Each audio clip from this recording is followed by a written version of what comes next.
د هند غوره لیګ یا IPL چې د نړۍ د تجارتي لیګونو په سر کې قرار لري، سږکال یې په 2024 کې په لوړ قیمت اخیستل شوي لوبغاړي درپېژنو چې ځینې یې د ریکارډ په کچه خرڅ شول. په دې ویډیو کې د هغو له جملې څخه 14 تنه درپېژنو. لومړی د اسټرالیا چټک توپ اچوونکی میچل سټارک دی. سږکال په ریکارډ کچه د تمې خلاف خرڅ شو. نوموړی د کلکتې لوبډلې په 4.15 کروړه هندي کالدار واخیست چې د IPL په تاریخ کې تر ټولو لوړه بیه ده. دویم د اسټرالیا لوبډلې کپتان پاټ کمنز دی. نوموړی سږکال په 0.50 کروړه هندي کالدارو د حیدرآباد لوبډلې واخیستو. دریم سام کرن د انګلند لوبډلې تیز توپ اچوونکی او آلراونډر نوموړی په 18.50 کروړه هندي کالدارو د پنجاب لوبډلې سره لوبه کوي. څلورم استرالیاوي آلراونډر کیمرون ګرین په 19.50 کروړه هندي کالدارو د RCB لوبډلې سره لوبیږي چې تیر کال د ریکارډ په کچه لوړ د ممبئی لوبډلې اخیستی و. پنځم هندي ویکټ کیپر او اوپنر لوبغاړی KL راهول نوموړی د 19 کروړه هندي کالدارو په ارزښت د لکھنؤ لوبډلې سره لوبیږي او د نوموړي لوبډلې کپتان دی.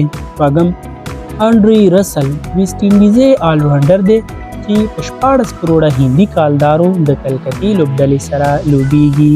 اووم د هندي لوبډلې تکړه آلراونډر رویندرا جډیجا دی چې په 14 کروړه هندي کالدارو د چینایي لوبډلې سره لوبیږي. اتم ریشاب پنت هندي ویکټ کیپر او د ډیلی لوبډلې کپتان دی چې د 14 کروړه هندي کالدارو په مقابل کې د ډیلی لوبډلې سره لوبه کوي. نهم روهیت شرما د هند لوبډلې کپتان او پیلیز توپ وهونکی دی. نوموړی د 14 کروړه هندي کالدارو په مقابل کې د ممبئی لوبډلې سره لوبیږي چې سږکال د لوبډل مشرۍ څخه لرې کړ. لسم نیکولاس پورن د ویسټ انډیز ویکټ کیپر او هیټر لوبغاړی دی چې په 14 کروړه هندي کالدارو د لکھنؤ لوبډلې سره لوبیږي. 11 ایشان کشن نوموړی هر کال د ممبئی لوبډلې څخه 15.25 کروړه هندي کالدار اخلي او یا د لوبډلې سره لوبیږي. 12 راشد خان افغان اتل راشد خان د ګجرات لوبډلې سره د 15 کروړه هندي کالدارو په مقابل کې لوبیږي. خان به راتلونکی کال IPL سیالیو کې د امبانی کورنۍ سره چې د ممبئی لوبډلې سپانسر کوي ولوبیږي. 14 هندي آلراونډر هاردیک پانډیا دی چې د 15 کروړه هندي کالدارو په مقابل کې د ممبئی لوبډلې سره لوبیږي او د یادې لوبډلې کپتان به وي. نوموړی تیر کال د ګجرات لوبډلې کپتان و.